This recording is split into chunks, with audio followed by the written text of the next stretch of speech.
प्रभु यीशु मसीह का धन्यवाद होवे। वचन च लिखा है, जो कुछ भी करो वो प्रभु यीशु मसीह के नाम विच करो।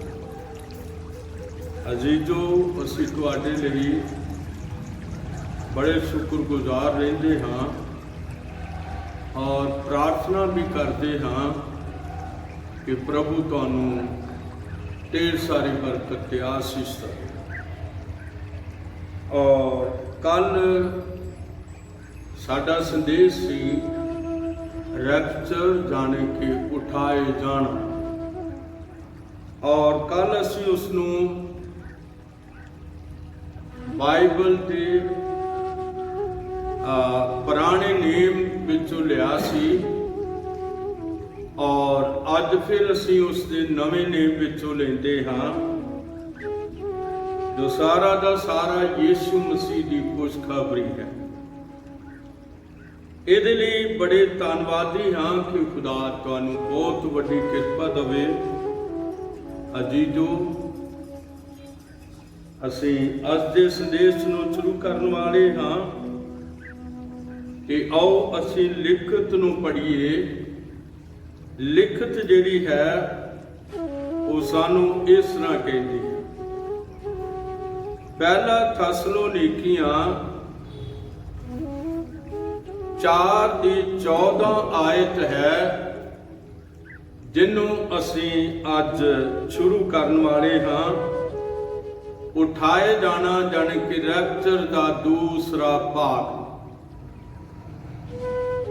तो लिखा है, क्योंकि जे सानू ये प्रतीत हुई है भाई यीशु मोया अते फिर जी उठिया, तां इसे तरह परमेश्वर उन्हां नूं भी जिहड़े यीशु विच सौ गए हन उहदे नाल लियावेगा। असी प्रभु दे वचन दे अनुसार तुहानूं ये आखदे हां भाई असी जिहड़े जिउंदे अते प्रभु दे आउण तक बाकी रहिंदे हां, सो उन्हां तो जिहड़े सौंगे हन कदे अगेतरे ना होवांगे। अज वो लोग मुबारक ने जिहड़े ये विश्वास करते ने कि यीशु मसीह मर गया सी और फिर तीसरे दिन जी उठिया सी। ये बड़ी मुबारक गल है और दुनिया दे विच बहुत वड्डी खबर है। जे कोई चोटी दी खबर दुनिया दे विच है ते ओ है मतलब यीशु मसीह मुर्दियां विचों जी उठिया।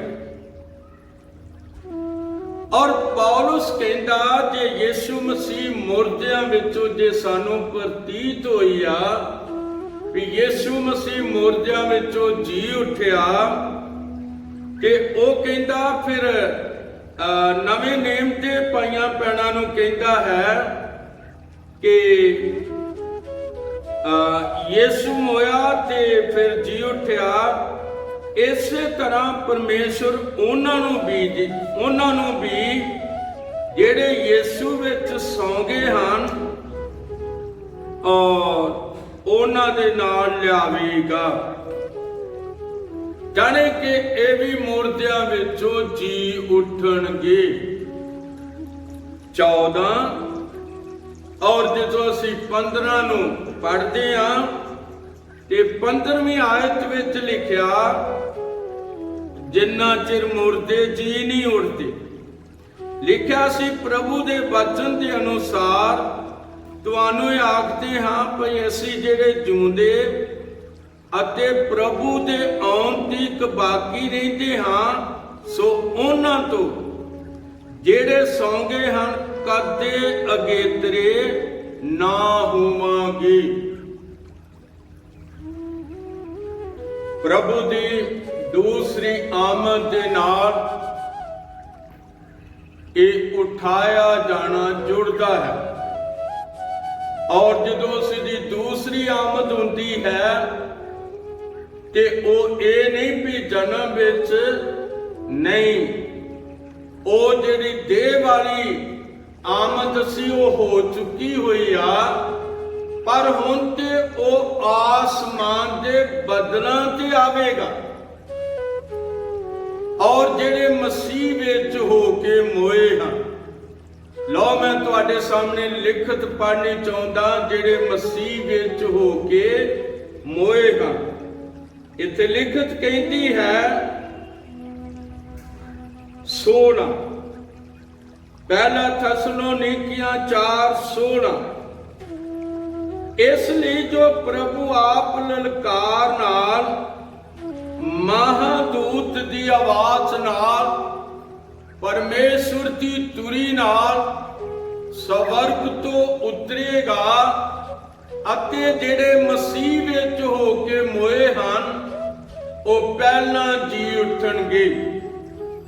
ਤਦ ਅਸੀਂ ਜਿਹੜੇ ਜਿਉਂਦੇ ਅਤੇ ਬਾਕੀ ਰਹਿੰਦੇ ਹਾਂ, ਅਸੀਂ ਪ੍ਰਭੂ ਦੇ ਮਿਲਣ ਨੂੰ ਅਚਾਨਕ ਬੱਦਲਾਂ ਉੱਤੇ ਉਠਾਏ ਜਾਵਾਂਗੇ ਅਤੇ ਅਸੀਂ ਸਦਾ ਪ੍ਰਭੂ ਦੇ ਸੰਗ ਰਹਾਂਗੇ। ਥੱਲੇ ਲਾਈਨ ਖਿੱਚ ਕੇ ਲਿਖਦਾ ਪੌਲਸ, ਕਹਿੰਦਾ ਇਹਨਾਂ ਗੱਲਾਂ ਦੇ ਨਾਲ ਇੱਕ ਦੂਵੇ ਨੂੰ ਤਸੱਲੀ ਦਿਆ ਕਰੋ। ਮੇਰੇ ਅਜੀਜ਼ੋ, ਅਸੀਂ ਦੇਖਦੇ ਹਾਂ ਕਿ ਹੁਣ ਸਾਨੂੰ ਕਿਹੜੀਆਂ ਗੱਲਾਂ ਕਰਨੀਆਂ ਚਾਹੀਦੀਆਂ ਨੇ? ਸਾਨੂੰ ਉਠਾਏ ਜਾਣ ਵਾਲੀਆਂ ਗੱਲਾਂ ਕਰਨੀਆਂ ਚਾਹੀਦੀਆਂ ਨੇ। ਔਰ ਉਠਾਏ ਜਾਣ ਦੇ ਲਈ ਜਿਹੜੀਆਂ ਨਬੂਵਤਾਂ ਸਨ ਉਹ ਪੂਰੀਆਂ ਹੋ ਰਹੀਆਂ ਨੇ, ਦਬਾ ਦਾਬੋ ਕੀ ਹੋ ਰਹੀਆਂ ਨੇ, ਪੂਰੀਆਂ ਹੋ ਰਹੀਆਂ ਨੇ। ਤੋ ਜਿਸ ਤਰ੍ਹਾਂ ਮੈਂ ਦੱਸ ਰਿਹਾ ਸੀ,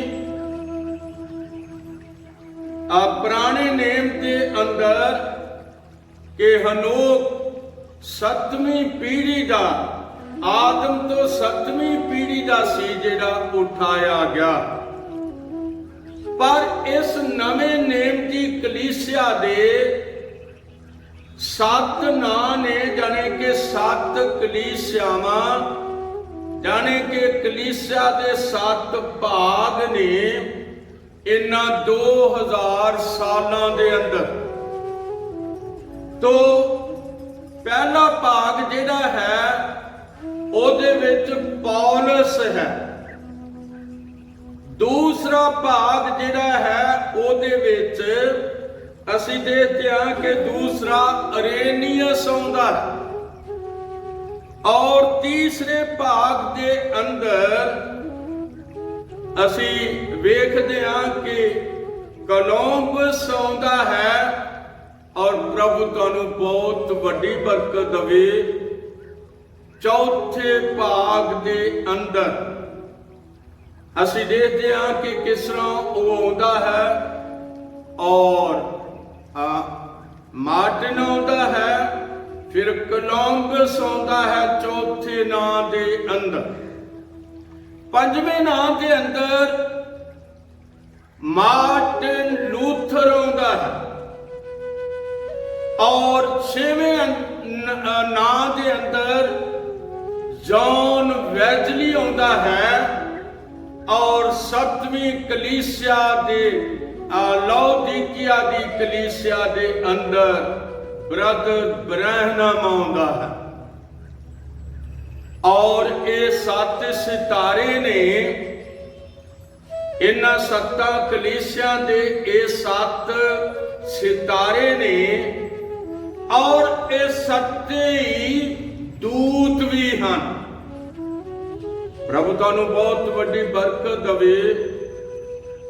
ਤੇ ਸਾਡੇ ਦਿਨਾਂ ਦੀ ਇਹ 7ਵੀਂ ਕਲੀਸਿਆ ਜਿਹੜੀ ਹੈ, ਜਿਸ ਨੂੰ ਲਾਉਦੀਕੀਆ ਕਰਕੇ ਆਖਿਆ ਗਿਆ ਹੈ, तो मैं दसना चाहता हाँ, लाउदीकिया का मतलब है आपो अपनी मर्जी।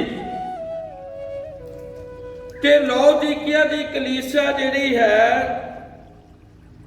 ਇਹ ਸ਼ੁਰੂ ਹੁੰਦੀ ਹੈ ਪ੍ਰਕਾਸ਼ ਦੀ ਪੋਥੀ, ਉਸ ਦਾ 3ਰਾ ਅਧਿਆਇ ਔਰ ਉਸ ਦੀ 14 ਆਇਤ ਤੋਂ ਇਹ ਕਲੀਸਿਆ ਸ਼ੁਰੂ ਹੁੰਦੀ ਹੈ। ਔਰ ਇਸ ਦਾ ਦੂਤ ब्रदर विलियम मैरियन ब्रैनम है। और लिखा है लौदीकिया दी कलीसिया दे दूत नूं इउं लिख, भाई जेड़ा आमीन है, जेड़ा वफादार अते सच्चा गवाह है, जेड़ा परमेश्वर दी सृष्ट दा मुढ़ है, ओ ये आखदा है मैं तेरे ਕੰਮਾਂ ਨੂੰ ਜਾਣਦਾ ਹਾਂ। ਭਾਈ ਤੂੰ ਨਾ ਤਾਂ ਠੰਡਾ ਅਤੇ ਨਾ ਤੱਤਾ ਹੈ। ਮੈਂ ਚਾਹੁੰਦਾ ਸਾਂ ਜੋ ਤੂੰ ਠੰਡਾ ਜਾਂ ਤੱਤਾ ਹੁੰਦਾ, ਸੋ ਤੂੰ ਜੋ ਸੀਲ ਗਰਮ ਹੈ, ਨਾ ਠੰਡਾ ਤੇ ਨਾ ਤੱਤਾ, ਮੈਂ ਤੈਨੂੰ ਆਪਣੇ ਮੂੰਹ ਤੋਂ ਉਗਲ ਸੁੱਟਾਂਗਾ। ਇਹ ਕੌਣ ਕਹਿ ਰਿਹਾ ਹੈ? ਇਹ ਸਾਡਾ ਮਸੀਹ ਯੀਸ਼ੂ ਕਹਿ ਰਿਹਾ ਹੈ। 7ਵੇਂ ਦੂਤ ਦੀ ਕਲੀਸਿਆ, ਜਾਣੇ ਕਿ ਲੌਦੀਕਿਆ ਦੀ ਕਲੀਸਿਆ ਦੇ ਅੰਦਰ। ਲੌਦੀਕਿਆ ਦਾ ਮਤਲਬ ਹੈ ਆਪੋ ਆਪਣੀ ਮਰਜ਼ੀ। ਲੌਦੀਕਿਆ ਦਾ ਮਤਲਬ ਹੈ ਆਪੋ ਆਪਣੀ ਮਰਜ਼ੀ। ਕੁਝ ਲੋਕ ਇਹਨਾਂ ਦਿਨਾਂ ਵਿੱਚ ਆਪੋ ਆਪਣੀ ਮਰਜ਼ੀ ਕਰ ਰਹੇ ਨੇ, ਤੇ ਕੁਝ ਲੋਕ ਜਿਹੜੇ ਨੇ ਉਹ ਐਸ ਵਚਨ ਦੀ ਮਰਜ਼ੀ ਪੂਰੀ ਕਰ ਰਹੇ। ਕੌਣ ਮੁਬਾਰਕ ਹੋਣਗੇ? ਜਿਹੜੇ ਪ੍ਰਭੂ ਦੇ ਵਚਨ ਦੀ ਇੱਛਾ ਪੂਰੀ ਕਰਨਗੇ, ਜਿਹੜੇ ਯਿਸੂ ਮਸੀਹ ਦੀ ਇੱਛਾ ਪੂਰੀ ਕਰਨਗੇ, ਉਹ ਬੜੇ ਮੁਬਾਰਕ ਹੋਣਗੇ। ਕਿਉਂਕਿ ਇਹ ਜਿਹੜਾ ਲੌਦੀਕਿਆ ਦਾ ਯੁੱਗ ਹੈ, ਇਹ ਬੜਾ ਧੋਖੇ ਵਾਲਾ ਯੁੱਗ ਹੈ। ਔਰ ਇਸ ਕਰਕੇ ਇਸ ਯੁੱਗ ਦੇ ਲਈ ਅਸੀਂ ਵੇਖਦੇ ਹਾਂ ਕਿ ਇੱਕ ਦੂਤ ਹੈ, ਔਰ ਉਹ ਮਹਾਬਲੀ ਦੂਤ ਹੈ। ਇਸ ਯੁੱਗ ਦੇ ਲਈ ਪ੍ਰਕਾਸ਼ ਪੋਥੀ ਦੀਆਂ 7 ਮੋਹਰਾਂ ਨੂੰ ਤੋੜਨ ਦੇ ਲਈ ਇੱਕ ਬਲੀ ਦੂਤ ਆਉਂਦਾ ਹੈ, ਔਰ ਇਹ ਮਹਾਦੂਤ ਵੀ ਹੈ। ਔਰ ਜਦੋਂ ਬਲੀ ਦੂਤ ਆਉਂਦਾ ਹੈ ਤੇ ਮੇਰਾ ਜੀ ਕਰਦਾ ਮੈਂ ਤੁਹਾਨੂੰ ਬਲੀ ਦੂਤ ਦੇ ਬਾਰੇ ਲੈ ਕੇ ਜਾਵਾਂ ਵੀ ਉਹ ਕਿਸ ਤਰ੍ਹਾਂ ਇਸ ਧਰਤੀ ਦੇ ਉੱਤੇ ਤੇ ਸਮੁੰਦਰ ਦੇ ਉੱਤੇ ਆਪਣਾ ਪੈਰ ਰੱਖਦਾ ਹੈ। ਕਿਉਂਕਿ ਧਰਤੀ ਅਤੇ ਸਮੁੰਦਰ ਜੋ ਕੁਝ ਉਹਦੇ ਵਿੱਚ ਹੈ, ਉਹ ਸਾਰਾ ਕੁਝ ਯਿਸੂ ਮਸੀਹ ਦਾ ਹੈ, ਔਰ ਯਿਸੂ ਮਸੀਹ ਹੀ ਬਲੀ ਦੂਤ ਹੈ। ਔਰ ਮੈਂ ਥੋੜਾ ਜਿਹਾ ਤੁਹਾਨੂੰ ਇਹਦੇ ਵਿੱਚ ਖੜਨਾ ਚਾਹੁੰਦਾ ਹਾਂ। ਲਿਖਿਆ ਮੈਂ ਇੱਕ ਬਲੀ ਦੂਤ ਨੂੰ ਬੱਦਲ ਪੈਣੀ ਆਕਾਸ਼ੋਂ ਉਤਰਦੇ ਵੇਖਿਆ। ਕੌਣ ਕਹਿੰਦਾ? ਯਹੋਨਾ ਪ੍ਰਕਾਸ਼ ਦੀ ਪੋਥੀ ਲਿਖਣ ਵਾਲਾ। ਉਹ ਕਹਿੰਦਾ ਮੈਂ ਇੱਕ ਹੋਰ ਬਲੀ ਦੂਤ ਨੂੰ ਲਿਖਿਆ ਹੈ, ਦੂਤ ਨੂੰ ਬੱਦਲ ਪੈਣੇ ਆਕਾਸ਼ੋਂ ਉਤਰਦੇ ਅਤੇ ਉਹਦੇ ਸਿਰ ਉੱਤੇ ਮੇਘ ਧਨੁਖ ਸੀ ਅਤੇ ਉਹਦਾ ਮੂੰਹ ਸੂਰਜ ਵਰਗਾ ਅਤੇ ਉਹਦੇ ਪੈਰ ਅਗਨ ਦਿਆਂ ਥੰਮਾਂ ਵਰਗੇ ਸਨ ਅਤੇ ਆਪਣੇ ਹੱਥ ਵਿੱਚ ਇੱਕ ਖੁੱਲੀ ਹੋਈ ਛੋਟੀ ਜਿਹੀ ਪੋਥੀ ਉਸਨੇ ਫੜੀ ਹੋਈ ਸੀ। ਉਸਨੇ ਆਪਣੇ ਸੱਜੇ ਪੈਰ ਨੂੰ ਸਮੁੰਦਰ ਉੱਤੇ ਅਤੇ ਖੱਬੇ ਨੂੰ ਧਰਤੀ ਤੇ ਟਿਕਾਇਆ ਤਾਂ ਉਸਨੇ ਵੱਡੀ ਆਵਾਜ਼ ਨਾਲ ਇਉਂ ਪੁਕਾਰਿਆ ਜਿਵੇਂ ਬੱਬਰ ਸ਼ੇਰ ਗੱਜਦਾ ਹੈ। ਉਸਨੇ ਪੁਕਾਰਿਆ ਤਾਂ ਬੱਦਲ ਦੀਆਂ 7 ਗਰਜਾਂ ਨੇ ਆਪਣੀਆਂ ਆਵਾਜ਼ਾਂ ਦਿੱਤੀਆਂ ਅਤੇ ਜਾਂ ਉਹ ਬੋਲ ਹਟੀਆਂ, ਤਾਂ ਮੈਂ ਲਿਖਣ ਲੱਗਾ ਅਤੇ ਮੈਂ ਇੱਕ ਆਵਾਜ਼ ਆਕਾਸ਼ੋਂ ਇਹ ਆਖਦੇ ਸੁਣੀ, ਭਾਈ ਜਿਹੜੀਆਂ ਗੱਲਾਂ ਉਹਨਾਂ ਸੱਤਾਂ ਗਰਜਾਂ ਨੇ ਸੁਣਾਈਆਂ, ਉਹਨਾਂ ਉੱਤੇ ਮੋਹਰ ਲਾ ਅਤੇ ਉਹਨਾਂ ਨੂੰ ਨਾ ਲਿਖ। ਜਿਹੜੇ ਦੂਤ ਨੂੰ ਮੈਂ ਸਮੁੰਦਰ ਅਤੇ ਧਰਤੀ ਉੱਤੇ ਖਲੋਤੇ ਵੇਖਿਆ ਸੀ, ਉਸ ਨੇ ਆਪਣਾ ਸੱਜਾ ਹੱਥ ਆਕਾਸ਼ ਵੱਲ ਉਠਾਇਆ ਅਤੇ ਜਿਹੜਾ ਜੁਗੋ ਜੁਗ ਜਿਉਂਦਾ ਹੈ, ਜਿਨੇ ਆਕਾਸ਼ ਅਤੇ ਜੋ ਕੁਝ ਉਹਦੇ ਵਿੱਚ ਹੈ, ਧਰਤੀ ਅਤੇ ਜੋ ਕੁਝ ਉਹਦੇ ਵਿੱਚ ਹੈ, ਅਤੇ ਸਮੁੰਦਰ ਅਤੇ ਜੋ ਕੁਝ ਉਹਦੇ ਵਿੱਚ ਆ ਉਤਪਤ ਕੀਤਾ, ਅਤੇ ਉਹਦੀ ਸਹੁੰ ਖਾ ਕੇ ਆਖਿਆ, ਹੋਰ ਚਿਰ ਨਹੀਂ ਲੱਗੇਗਾ, ਹੋਰ ਚਿਰ ਨਹੀਂ ਲੱਗੇਗਾ। ਇਹ 7ਵਾਂ ਯੁੱਗ ਹੈ, ਹੋਰ ਚਿਰ ਨਹੀਂ ਲੱਗੇਗਾ। ਔਰ ਲਿਖਿਆ ਹੈ, ਸਗੋਂ 7ਵੇਂ ਦੂਤ ਦੀ ਆਵਾਜ਼ ਦੇ ਦਿਨੀ ਜਾਂ ਤੁਰੀ ਵਜਾਵੇਗਾ, ਤਾਂ ਪਰਮੇਸ਼ਰ ਦਾ ਭੇਤ ਸੰਪੂਰਨ ਹੋਵੇਗਾ, ਜਿਵੇਂ ਉਸਨੇ ਆਪਣੇ ਦਾਸਾਂ ਨੂੰ ਅਰਥਾਤ ਆਪਣੇ ਨਬੀਆਂ ਨੂੰ ਉਹਦੀ ਖੁਸ਼ਖਬਰੀ ਦਿੱਤੀ ਸੀ। ਸਗੋਂ 7ਵੇਂ ਦੂਤ ਦੀ ਆਵਾਜ਼ ਦੇ ਦਿਨੀ ਇੱਕ ਆਵਾਜ਼ ਹੈ। ਇਸ ਆਵਾਜ਼ ਨੇ ਧਰਤੀ ਦੇ 7 ਚੱਕਰ ਕੱਟੇ ਨੇ। ਇਹ ਖੁਦ ਵੀ ਆਵਾਜ਼ 7ਵੀਂ ਆਵਾਜ਼ ਹੈ, ਜਾਣੇ ਕਿ ਇਹ ਆਵਾਜ਼ ਜਿਹੜੀ ਹੈ ਔਰ ਆਵਾਜ਼ ਮਸੀਹਾ ਦੀ ਹੈ। ਪਹਿਲਾਂ ਪੌਲਸ ਵਿੱਚ ਬੋਲ ਰਿਹਾ ਸੀ, ਮੇਰੇ ਅਜੀਜ਼ੋ, ਇਸੇ ਤਰ੍ਹਾਂ ਉੱਚਾ ਕਲੀਸਿਆ ਵਿੱਚ ਬੋਲਿਆ ਔਰ 7ਵੇਂ ਕਲੀਸਿਆ ਦੇ ਅੰਦਰ ਵੀ ਉਹ ਬੋਲਦਾ ਹੈ। ਔਰ ਉਹਦੇ ਸਿਰ ਦੇ ਉੱਤੇ ਕੀ ਹੈ? ਮੇਘ ਤਨੁਖ ਹੈ। ਮੇਘ ਤਨੁਖ ਕੀ ਹੁੰਦਾ ਹੈ? ਮੈਂ ਤੁਹਾਨੂੰ ਜ਼ਰੂਰ ਦੱਸਾਂਗਾ ਮੇਘ ਤਨੁਖ ਕੀ ਹੁੰਦਾ ਹੈ। ਅਜੀਜ਼ੋ, ਇਹ ਜੂਨ ਦੇ ਦਿਨ ਨੇ, ਅੱਗੇ ਜੁਲਾਈ ਦੇ ਦਿਨ ਆਉਣਗੇ, ਔਰ ਜਦੋਂ ਜੁਲਾਈ ਦੇ ਦਿਨਾਂ ਵਿੱਚ ਤੁਸੀਂ ਬੱਦਲ ਨੂੰ ਵਰਦਾ ਵੇਖੋਗੇ ਤੇ ਕਦੇ ਨਿੱਕੀ ਨਿੱਕੀ ਭੂਰ ਵਿੱਚ ਜਦੋਂ ਧੁੱਪ ਚਮਕਦੀ ਆ ਤੇ ਤੁਸੀਂ ਮੇਘ ਤਨੁਖ ਵੇਖਦੇ ਹੋ। ਇਹ ਕੀ ਹੈ? ਇਹ ਪੀਂਗ ਹੈ ਜਿਹੜੀ 7 ਰੰਗਾ ਗੋਲਾ ਅੱਧਾ ਧਰਤੀ ਦੇ ਉੱਤੇ ਤੁਹਾਨੂੰ ਵਿਖਾਈ ਦਿੰਦਾ ਹੈ। ਇਹੀ ਮੇਘ ਤਨੁਖ ਹੈ। ਪ੍ਰਭੂ ਤੁਹਾਨੂੰ ਬਹੁਤ ਵੱਡੀ ਬਰਕਤ ਦੇਵੇ। ਲਿਖਿਆ, ਹੁਣ ਹੋਰ ਚਿਰ ਨਹੀਂ ਲੱਗੇਗਾ, ਕਿਉਂਕਿ 7ਵੇਂ ਦੂਤ ਦੀ ਆਵਾਜ਼ ਦੇ ਦਿਨੀ। ਪਹਿਲਾ ਥਸਲੋਨੀਕੀਆਂ 4:16, ਪਹਿਲਾ ਥਸਲੋਨੀਕੀਆਂ 4:16 ਔਰ ਪਹਿਲਾ ਥਸਲੋਨੀਕੀਆਂ 4:16 ਦੇ ਅੰਦਰ ਮੈਂ ਤੁਹਾਨੂੰ ਲੈ ਕੇ ਆਉਣਾ ਚਾਹੁੰਦਾ ਹਾਂ। ਔਰ ਇੱਥੇ ਲਿਖਤ ਕਹਿੰਦੀ ਹੈ, ਪ੍ਰਭੂ ਤੁਹਾਨੂੰ ਬਹੁਤ ਵੱਡੀ ਬਰਕਤ ਦੇ। ਉਹ ਮੈਂ ਤੁਹਾਡੇ ਸਾਹਮਣੇ ਪੜ੍ਹਨੀ ਲੱਗਿਆ ਹਾਂ। ਇਹ ਲਿਖਤ ਜਿਹੜੀ ਪਹਿਲਾ ਥਸਲੋਨੀਕੀਆਂ 4:16 ਹੈ।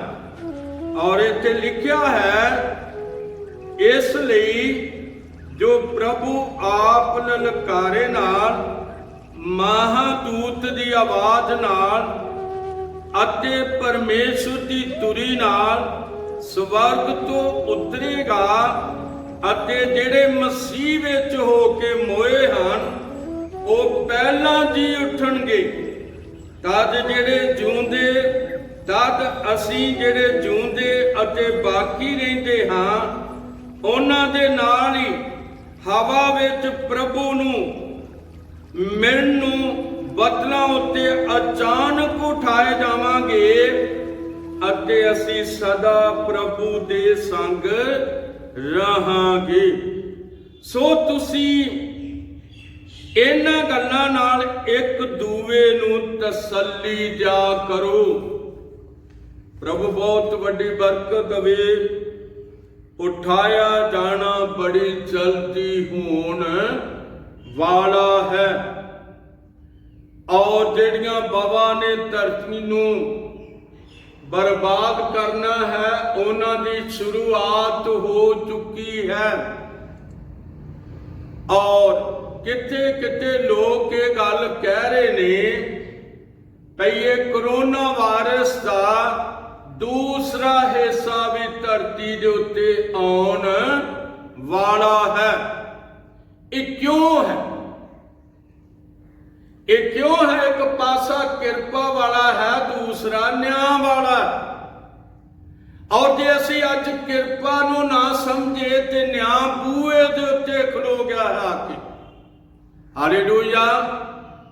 ਤੋ ਯਾਦ ਰੱਖੋ, ਨਿਆਂ ਜਿਹੜਾ ਹੈ ਇਹ ਬੂਹੇ ਦੇ ਉੱਤੇ ਆ ਕੇ ਖਲੋਤਾ ਹੋਇਆ ਹੈ। ਬਸ ਕਿਰਪਾ ਕਦੋਂ ਤੱਕ ਰਿਹਾ? ਜਦ ਤੱਕ ਯੀਸ਼ੂ ਕਿਰਪਾ ਦੇ ਸਿੰਘਾਸਨ ਤੇ ਬੈਠਾ ਹੋਇਆ ਹੈ। ਜਦੋਂ ਉੱਠ ਕੇ ਆ ਗਿਆ, ਕਿਰਪਾ ਚਲੀ ਜਾਵੇਗੀ ਔਰ ਨਿਆਂ ਸ਼ੁਰੂ ਹੋ ਜਾਵੇਗਾ। ਮੈਂ ਤੁਹਾਡੇ ਸਭਨਾਂ ਲਈ ਬੜੀ ਚਿੰਤਾ ਕਰਦਾ ਹਾਂ ਔਰ ਮੈਨੂੰ ਇਹ ਵੀ ਭੁੱਖ ਪਿਆਸ ਹੈ ਕਿ ਤੁਸੀਂ ਜੋ ਇਸ ਪ੍ਰਭੂ ਦੇ ਵਚਨ ਨੂੰ ਸੁਣਦੇ ਜੇ, ਪ੍ਰਭੂ ਦੇ ਵਚਨ ਲਈ ਜ਼ਰੂਰ ਤਿਆਰ ਹੋਵੋ। ਪ੍ਰਭੂ ਤੁਹਾਨੂੰ ਬਹੁਤ ਵੱਡੀ ਬਰਕਤ ਦੇਵੇਗਾ। ਔਰ ਮੈਂ ਇੱਕ ਲਿਖ ਜਿਹੜੀ ਹੈ ਉਹ ਤੁਹਾਡੇ ਸਾਹਮਣੇ ਹੋਰ ਰੱਖਣੀ ਚਾਹੁੰਦਾ ਹਾਂ। ਔਰ ਇਹ ਪਹਿਲਾ ਕੁਰਿੰਥੀਆਂ ਹੈ।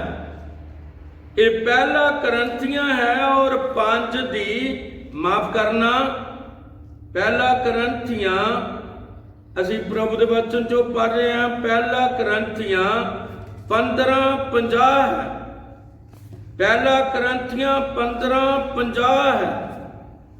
ਔਰ ਜਦੋਂ ਅਸੀਂ 15:50 ਨੂੰ ਪੜ੍ਹਦੇ ਹਾਂ ਤੇ ਸਾਨੂੰ ਪਤਾ ਲੱਗਦਾ ਹੈ ਕੁਝ ਹੋ ਜਾਣ ਵਾਲਾ ਹੈ, ਕਿਉਂਕਿ 15:50 ਨੂੰ ਜਦੋਂ ਅਸੀਂ ਪੜ੍ਹਦੇ ਹਾਂ, ਲਓ ਮੈਂ 15:50 ਤੁਹਾਡੇ ਲਈ ਕੱਢ ਲਈ ਹੈ ਔਰ ਤੁਹਾਨੂੰ ਇਸ 15:50 ਦੇ 50ਵੀਂ ਆਇਤ ਤੁਹਾਡੇ ਸਾਹਮਣੇ ਰੱਖਣ ਲੱਗਿਆ ਹਾਂ। ਹੁਣ हे ਭਰਾਓ, ਮੈਂ ਆਖਦਾ ਹਾਂ ਜੋ ਲਹੂ ਅਤੇ ਮਾਸ ਪਰਮੇਸ਼ਵਰ ਦੇ ਰਾਜ ਦੇ ਅਧਿਕਾਰੀ ਨਹੀਂ ਹੋ ਸਕਦੇ, ਨਾ ਵਿਨਾਸ਼ ਅਵਿਨਾਸ਼ ਦਾ ਅਧਿਕਾਰੀ ਹੁੰਦਾ ਹੈ। ਵੇਖੋ ਮੈਂ ਤੁਹਾਨੂੰ ਇੱਕ ਭੇਤ ਦੱਸਦਾ ਹਾਂ, ਜੋ ਅਸੀਂ ਸਭੇ ਨਹੀਂ ਸੋਵਾਂਗੇ, ਪਰ ਸਭੇ ਛਿਨ ਭਰ ਵਿੱਚ ਅੱਖ ਦੀ ਝਪਕ ਵਿੱਚ ਛੇਕਣ ਲਈ ਤੁਰੀ ਫੂਕਦਿਆਂ ਸਾਰ ਹੋਰ ਤੇ ਹੋਰ ਹੋ ਜਾਵਾਂਗੇ। ਤੁਰੀ ਫੂਕੀ ਜਾਵੇਗੀ ਅਤੇ ਮੁਰਦੇ ਅਵਿਨਾਸ਼ੀ ਹੋ ਕੇ ਜੀ ਉੱਠਣਗੇ ਅਤੇ ਅਸੀਂ ਹੋਰ ਦੇ ਹੋਰ ਹੋ ਜਾਵਾਂਗੇ। ਬਸ ਇਹ ਰੈਪਚਰ ਹੈ ਜਿਹੜੀ ਇੱਕ ਖਾਸ ਚੀਜ਼ ਆ। ਰੈਪਚਰ ਹੋ ਜਾਣ ਦੇ ਮਗਰੋਂ ਜਿਹੜੇ ਲੋਕ ਉਹਦੀ ਚੋਣ ਵਿੱਚ ਨੇ, ਜਿਹੜੇ ਲੋਕ ਉਹਦੀ ਉਡੀਕ ਵਿੱਚ ਨੇ, ਜਿਹੜੇ ਲੋਕ ਉਸ ਦੇ ਜੀਵਨ ਦੀ ਕਿਤਾਬ ਵਿੱਚ ਲਿਖੇ ਹੋਏ ਨੇ, ਬਸ ਉਹਨਾਂ ਦੇ ਉਠਾਏ ਜਾਣ ਦੀ ਦੇਰ ਹੋਵੇਗੀ ਔਰ ਧਰਤੀ ਫਿਰ ਵੱਡੇ ਨਿਆਂ ਦੇ ਥੱਲੇ ਚਲੇ ਜਾਵੇਗੀ। ਔਰ ਪ੍ਰਭੂ ਤੁਹਾਨੂੰ ਬਹੁਤ ਵੱਡੀ ਕਿਰਪਾ ਦੇਵੇ। ਇਸ ਲਈ ਸਾਨੂੰ ਇਹਨਾਂ ਗੱਲਾਂ ਨੂੰ ਚੇਤੇ ਰੱਖਣਾ ਹੈ ਭਈ ਉਹ ਬਹੁਤ ਜਲਦੀ ਹੋ ਜਾਣ ਵਾਲੀਆਂ ਹਨ। ਔਰ ਖੁਦਾ ਦਾ ਸੇਵਕ ਪੌਲਸ ਪਹਿਲਾ ਕੁਰਿੰਥੀਆਂ 15:50 ਵਿੱਚ खुदा दा आत्मा ਉਹਦੇ ਵਿੱਚੋਂ ਦੀ बोल ਰਿਹਾ है।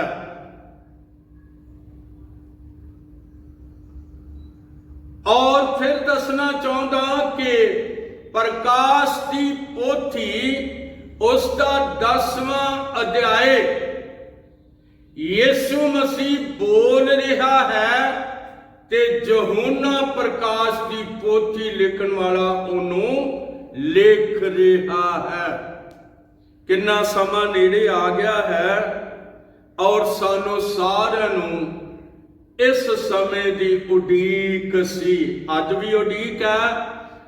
और इस समय की संत पौलुस नूं उड़ीक सी भी जदों आवेगा ते मेरी कब्र भी खुल जाएगी।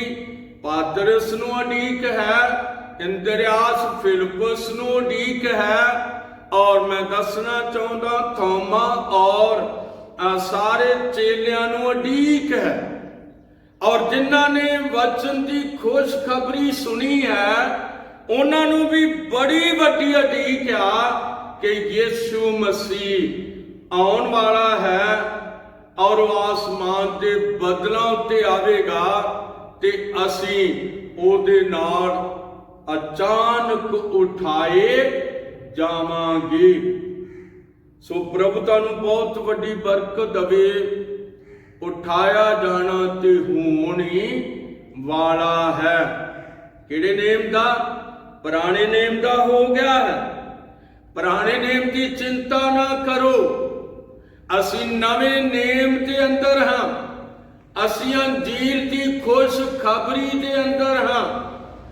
और ये नवे नेम के लोग जिहड़े पौलुस तो लैके पतरस तो लैके प्रभु दे आउण दी उड़ीक विच ने और वो कब्रां विच सुते हुए ने। और याद रखो वो उड़ीक विच ने कि जादों आवेगा आसमान ते बदलां ते आवेगा और तुरी दी आवाज होवेगी और मुर्दे अविनाशी होके जी उठणगे। प्रभु किरपा देवे ਅਸੀਂ ਇਹਨਾਂ ਲਿਖਤਾਂ ਨੂੰ ਆਪਣੇ ਦਿਲ ਦੇ ਸੀਨੇ ਤੇ ਮਤਲਬ ਰੱਖਦੇ ਹਾਂ ਕਿਉਂਕਿ ਸਾਨੂੰ ਪਤਾ ਹੈ ਜੋ ਕੁਝ ਯੀਸ਼ੂ ਮਸੀਹ ਨੇ ਕਿਹਾ ਹੈ ਉਹ ਜ਼ਰੂਰ ਹੋਵੇਗਾ। ਜ਼ਮੀਨ ਅਤੇ ਆਸਮਾਨ ਟਲ ਜਾਣਗੇ ਪਰ ਯੀਸ਼ੂ ਮਸੀਹ ਨੇ ਕਿਹਾ ਮੇਰੇ मूह दे वचन कदे भी टाल नहीं सकणगे। इस करके अजीजो तैयार होवो। प्रभु तुहानूं बहुत वड्डी बरकत देवे। जे कोई लापरवाही है ते मेरे भाई छड्ड दिओ। जे कोई लापरवाही है ते मेरी भैन जरूर छड्ड दिओ क्योंकि मसीहा आउण वाला है। मसीह यीशु आउण वाला है। और इन्हां दिनां दे अंदर असीं ऑनलाइन संदेश दे के तुहाडी सेवा करते हाँ और सानू बेहद खुशी हुंदी आ जदों तुसीं कमेंट करदे हो ते प्रभु तुहानू बहुत वड्डी बरकत देवे। पर मैं तुहानू होर भी एक बेनती करांगा कि तुसीं इस वचन नूं अपने लोगां दे नाल रिश्तेदारां दे नाल दोस्तां दे नाल इस नूं शेयर करो तां जो ये वचन बहुत सारे लोगां दे कोल पहुंच जावे। और जदों तुसीं इस तरह करोगे अपने मोबाइलां तो दूसरिਆਂ नूं शेयर करोगे ते ये डबल ट्रबल हो के ते लोगां तक पहुंच जावेगा ते प्रभु तुहानू ढेर सारी बरकत देवेगा।